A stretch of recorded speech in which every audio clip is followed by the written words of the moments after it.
Welcome friends, this is NK Thukral from Edupedia World. Today I will be discussing on one of the forms of business organization, that is Hindu undivided family business.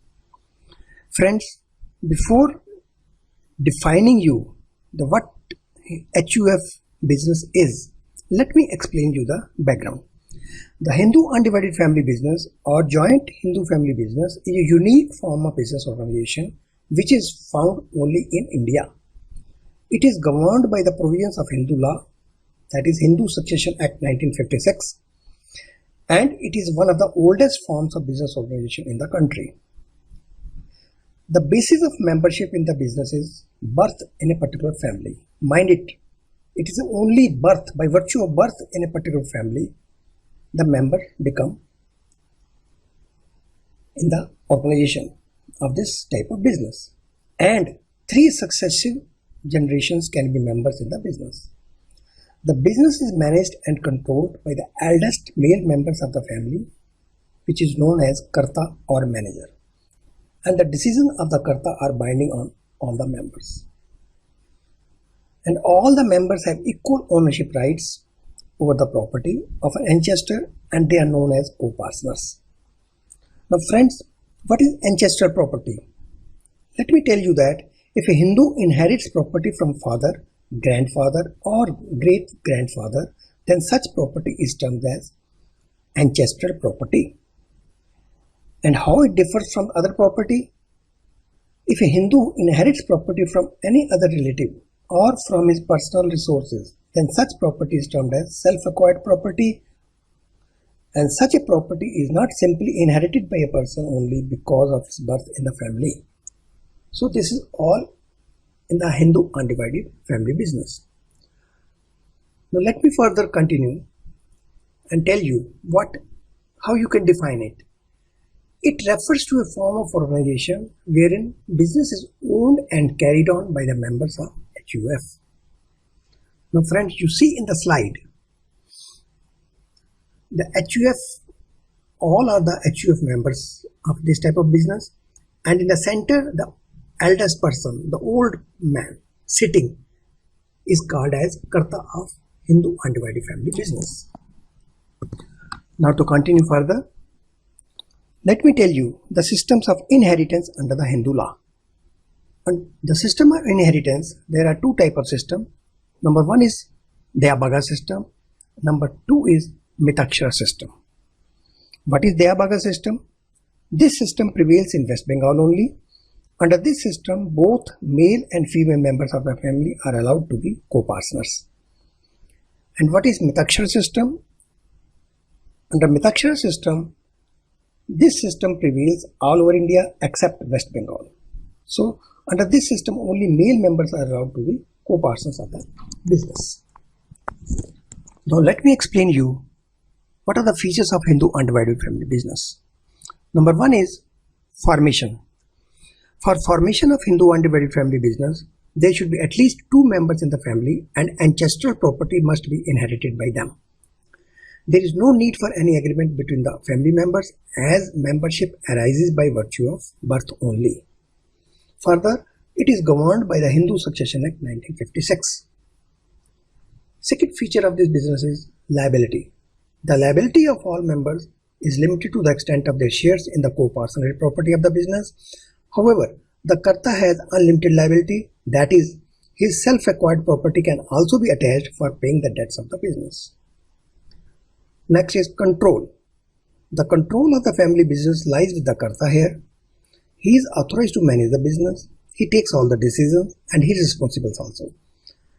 And his decisions are binding on the other members also. Next is continuity. This type of business maintains the continuity. There is no interference from outside. That is, this forms of business not affected by the death of the members. In case of death of the Karta, the next eldest male person in the family members automatically becomes the Karta, leaving the business stable.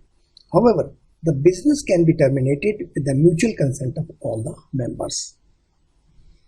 Next is minor members. The question is whether the minor can be a member of this business. Yes, Minors can also be members of the business as inclusion of an individual into the business occurs due to birth in the family.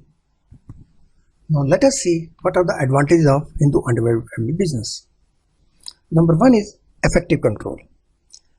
Under this business, being a centralized management in the hands of the Karta, this helps in disciplined management. This avoids conflicts among members as no one can interfere with the rights to decide. It also leads to prompt and flexible decision making. So effective control is always there in this type of business. Next is continued business existence. This business enjoys relatively stability in existence.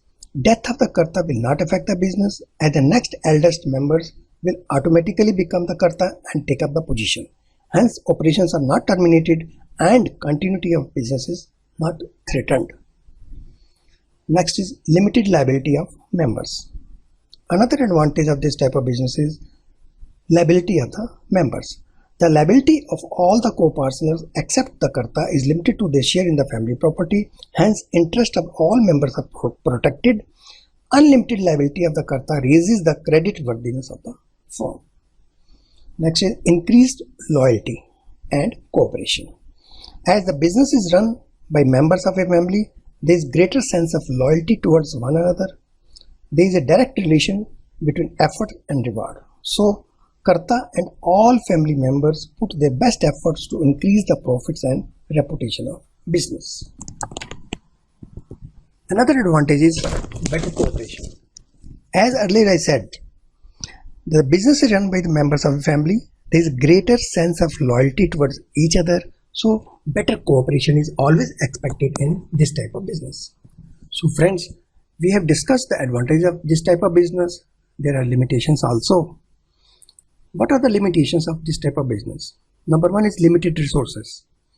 The Hindu undivided family business faces the problem of limited capital as it depends mainly on ancestral property. This limits the scope for further expansion of the business. The business faces shortage of funds as ancestral property gets divided with the birth of every male member and members do not contribute additional funds. Another limitation is unlimited liability of Karta. The Karta is not only solely responsible for decision making and management of the business but also suffers due to his unlimited liability for the business debts. His personal property can be used to repay business debts. This is a great limitation of this type of business. Another is dominance of Karta. Under this business, the sole control and management of the business is in the hands of Karta.